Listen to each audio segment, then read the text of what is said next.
इस स्टोरी की डिमांड हमारे सब्सक्राइबर निवर जमान, बलराज चौहान और जसविंदर सिंह जी ने की थी।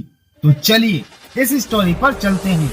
ये कहानी है एक ऐसी जादुई झील की जिसमें नहाने से मरीज पूरी तरह से ठीक हो जाता है, पर उस झील तक पहुंचना खतरे से खाली नहीं है।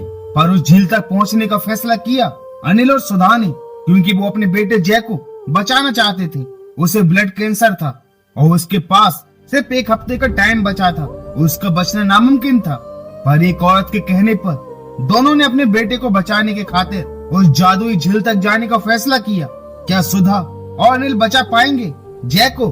आखिर क्यों उस झील तक पहुंचना खतरे से खाली नहीं है? और कौन थी वो औरत जो सभी को उस झील तक पहुंचने के लिए कहती थी? ये सब जानने के लिए देखिए डर, दहशत और खौफ से भरा ये पूरा वीडियो।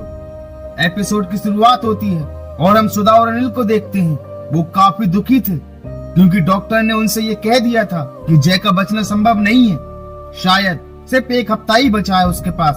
और जब दोनों अपने बेटे के लिए रो रहे थे कि तभी एक बूढ़ी औरत उनके पास आती है और कहती है कि घबराओ मत, तुम्हारा बेटा ठीक हो जाएगा। जहाँ विज्ञान अपंग हो जाता है वहाँ चमत्कार ही काम आता है। एक गांव है दुर्जनपुर, वहाँ एक झील है, जादुई झील। उसमें नहाने से सारे कष्ट दूर हो जाते हैं। लेकिन उस झील के आसपास जल पिशाच रहते हैं, भूत प्रेत रहते हैं। उस झील तक पहुंचना आसान नहीं है, पर तुम दुर्जनपुर जाकर मेरे बेटे मंगल से मिलना, वो आपकी मदद करेगा। और दोनों अपने बेटे को बचाने की खातिर इस खतरे को उठाने के लिए तैयार हो जाते हैं और निकल जाते हैं उस जादुई झील की तलाश में। जब रास्ते में जय को बाथरूम लगती है और अनिल जय को बाथरूम कराने के लिए ले जाता है, पर वो कहता है कि पापा आप यहाँ मत देखना, आप यहाँ से चले जाइए। और जब जय बाथरूम कर रहा था कि तभी उसे उस जंगल में कोई भयानक सा क्रिएचर दिखाई देता है और वो जोर से चिल्लाता है।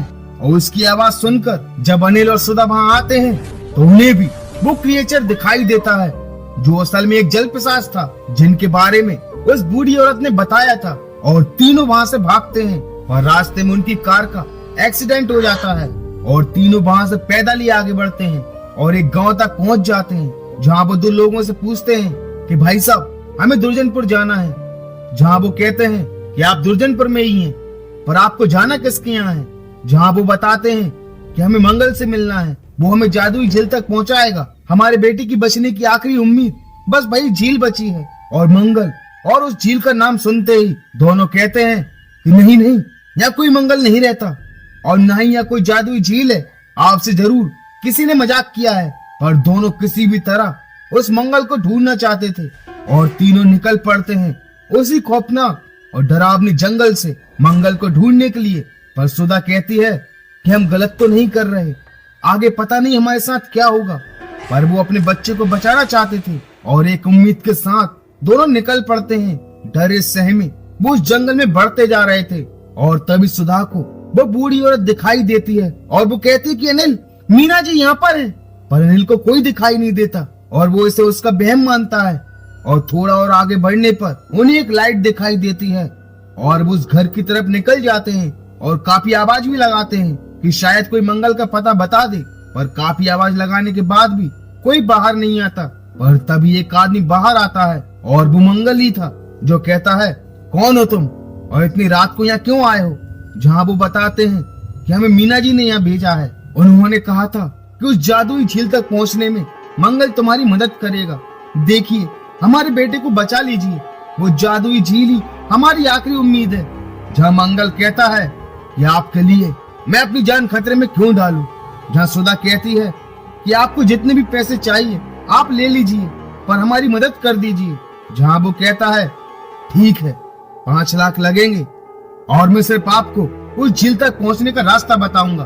पर उस झील तक पहुँचना आसान नहीं है, वहाँ जल पिशाच रहते हैं जो उस जंगल में जाने वाले को जिंदा नहीं छोड़ते। जो भी आज तक उस जंगल में उस जादुई झील को ढूंढने गया है वो वापस नहीं लौटा।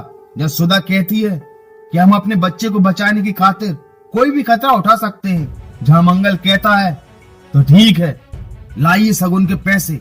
जाने उसे कुछ पैसे देता है, पर मंगल उसका पूरा पर्स ही छुड़ा लेता है और कहता है हम कल सुबह होते ही यहाँ से निकलेंगे, आप रात यहीं रुक जाइए। और अगली सुबह चारों उस जंगल के लिए निकल जाते हैं, जहाँ मंगल उन्हें कुछ बातें याद रखने के लिए कहता है। ये जंगल लोगों के डर की खुराक पर चलता है। चाहे कुछ भी हो जाए तो हमें अपने डर पर काबू रखना होगा। सिर्फ उसी रास्ते पर चलना होगा जहाँ चुनरी लटकी हो। अगर बाहर गए तो मारे जाओगे। वो जल पिशाच भटकाने की भी कोशिश करेंगे, पर भटकना नहीं है। और किसी भी चीज को हाथ मत लगाना। उस झील का पानी सिर्फ सूरज की रोशनी पड़ने पर ही अमृत है। उसके बाद वो जहर बन जाएगा। लाओ, मुझे मेरे बाकी पैसे दे दो। और सुधा उसे पूरे 5 लाख रुपए दे देती है। वहीं जब सभी आगे बढ़ रहे होते हैं कि तभी जय को भूख लगती है। उसे एक पेड़ पर मीठे फल दिखाई देते हैं, और जब अनिल फल तोड़ने जाता है तो मंगल मना करता है कि वो फल नहीं, जहर है। जल पिशाच हमें भटकाने की कोशिश कर रहे हैं। वहीं और थोड़ा आगे बढ़ने पर अनिल मंगल से पूछता है कि हमें और कितनी दूर चलना है, जहाँ वो मैप में बताता है कि हम आधा रास्ता पार कर चुके हैं, अभी आधा रास्ता और बचा है। और वो अपने मैप में उन्हें आगे की लोकेशन भी बताता है। और जब ये बात कर ही रहे होते हैं कि तभी वो अदृश्य शक्ति जय को व्हील चेयर को खींचकर ले जाती है और उसे पटक देती है।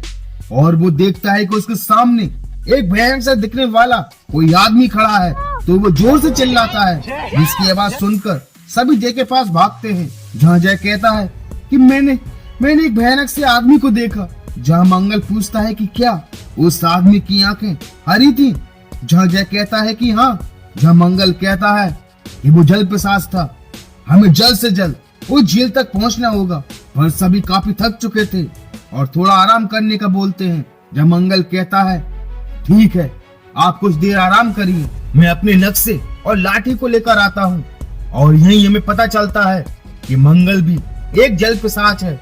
वही मंगल को गए हुए काफी देर हो चुकी थी और वो अभी तक वापस नहीं आया। तो दोनों उसे ढूंढने के लिए निकल जाते हैं, जहाँ उन्हें मंगल कहीं दिखाई नहीं देता। और उन्हें लगता है कहीं मंगल को उन जल पिशाचों ने मार तो नहीं दिया। और अब ना ही उन्हें उस झील तक पहुंचने का रास्ता पता था और ना ही उनके पास मंगल का मैप था, पर उन्हें किसी भी तरह उस जादुई झील तक पहुंचना था। और तीनों आगे बढ़ते हैं, जहाँ फिर से जय को भूख लगने लगती है और उसे दूर चीकू का पेड़ दिखाई देता है।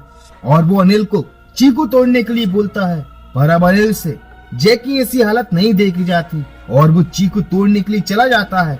और इसी बीच सुधा को एक छोटी बच्ची दिखाई देती है, जो असल में सुधा की छोटी बहन थी, जो मर चुकी थी। और वहीं अनिल जय को वो चीकू खिला देता है और देखता है कि सुधा चुनरी वाले रास्ते को छोड़कर जंगल की ओर जा रही है। वो उसे काफी आवाज लगाता है कि सुधा वहां मत जाओ, पर सुधा उसकी बात नहीं सुनती। और वहीं जय भी उस चीकू को खाकर तड़पने लगता है, जहाँ अनिल काफी डर जाता है। एक तरफ सुधा उससे दूर जा चुकी थी और दूसरी तरफ जय की ऐसी हालत हो चुकी थी। अनिल जय को गोद में उठाकर वापस सुधा को आवाज लगाता है, पर वो जंगल के अंदर बढ़ती जा रही थी। उसे अनिल की आवाज सुनाई नहीं दे रही थी। वहीं वो बच्ची कहती है कि दीदी, आपने मेरे साथ ऐसा क्यों किया? आप मुझसे इतना जलती क्यों थी? जहाँ सुधा कहती है कि मैंने तुम्हें जानबूझकर नहीं मारा, वो सिर्फ एक एक्सीडेंट था। मेरे बच्चे की जान खतरे में है, प्लीज प्लीज मुझे छोड़ दो। जहाँ छुटकी कहती है कि मुझे पता है उस झील तक पहुंचने का शॉर्टकट रास्ता, पर मेरी एक शर्त है, आपको पहले मुझे झूला झुलाना होगा। दरअसल छुटकी की मौत झूले से गिरकर एक पत्थर से टकरा कर हुई थी।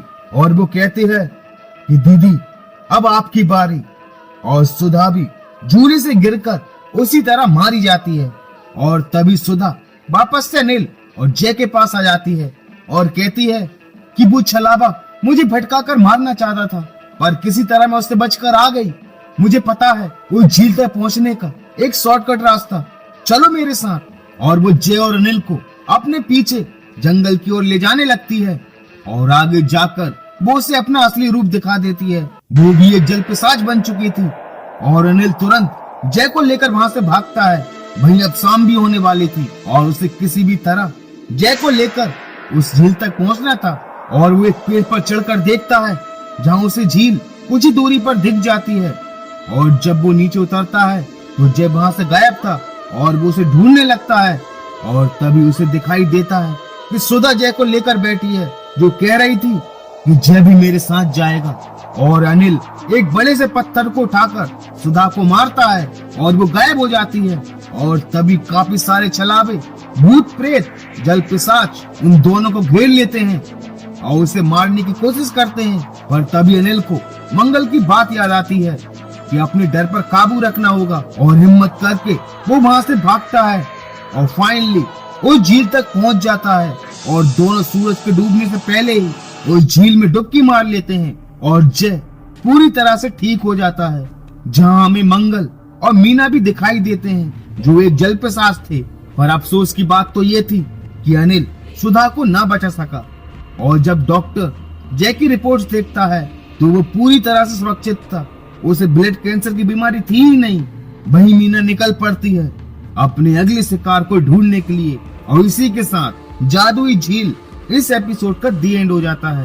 तो दोस्तों, आपको ये स्टोरी कैसी लगी मुझे लाइक और कमेंट्स करके जरूर बताना। अगर आप फियर फाइल्स की और भी स्टोरीज को देखना चाहते हैं तो हमारे चैनल को सब्सक्राइब करना मत भूलना। तो मिलते हैं फियर फाइल्स की एक और दहशत भरी खौफनाक स्टोरी के साथ। And thank you so much for watching this video.